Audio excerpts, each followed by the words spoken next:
Welcome to Hauntline, where every story is a call from the other side. The cursed UFO houses of Taiwan, the Sanzhi ghost town. At the edge of New Taipei City, Taiwan, lies a place that once promised the future, a resort of shining pod-shaped homes built for luxury and peace. They called it the Sanzhi UFO Houses, bright circular buildings designed to look like alien spacecraft. But instead of welcoming tourists, they became home to something else. In the late 1970s, Taiwan was booming. Developers planned a futuristic seaside paradise, a weekend getaway for the wealthy. Each house was shaped like a flying saucer, white, pink, and blue domes connected by sky bridges. It was meant to symbolize progress, but from the very beginning, it felt wrong. Construction workers reported accidents almost daily. Scaffolding collapsed for no reason.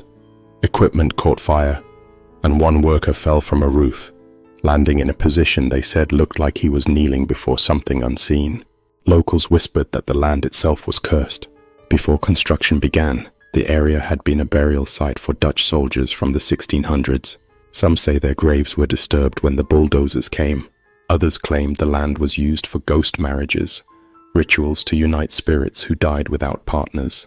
When the foundations were dug, bones surfaced.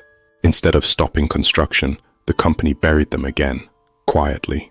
That's when things got worse. In the following months, several workers died, not from falls or burns, but from unexplained suicides.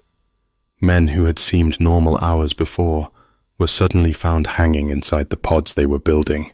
Security guards began hearing footsteps on empty floors, and sometimes they'd find doors open that had been locked hours earlier. One night, a foreman reported seeing lights flickering inside an unfinished building.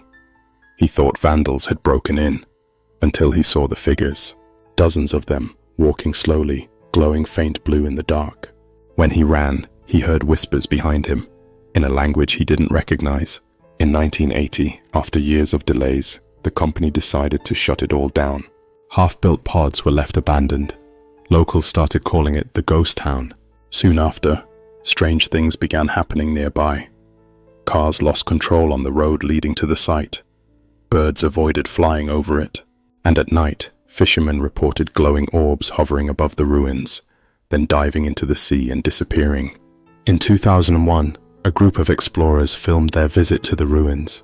They laughed, took photos, and even joked about meeting aliens. But the footage took a darker turn. Inside one pod, they found a trail of handprints smeared in black soot, leading to a broken glass window. The video ended abruptly. Only one of the four uploaded it later, claiming his friends refused to talk about what happened. When asked, he said, "Something followed us back." The demolition. In 2010, the government demolished what was left of the Sanzhi UFO houses. They planned to rebuild, to erase the dark history. But even after the last dome was torn down, locals say the screams never stopped. Construction workers on new projects nearby reported hearing footsteps and seeing glowing shapes above the ground at night. The unsolved mystery. No official cause was ever found for the deaths and accidents. Theories range from toxic gases, to military experiments, to alien contact. But the villagers near Sanzhi still believe it was the spirits of the dead, angered by the disturbance of their resting place. When asked why they never visit the site, one elderly fisherman said quietly, "You can build over it, but you can't bury what's already awake." Today, nothing remains of the Sanzhi UFO houses. The land is quiet, the building's gone. But at night, when the fog drifts in from the sea, locals say you can still see faint circular lights hovering above the waves, like the ghosts of the pods that never found peace. Thank you for listening to Hauntline. Subscribe and answer your next call from the beyond.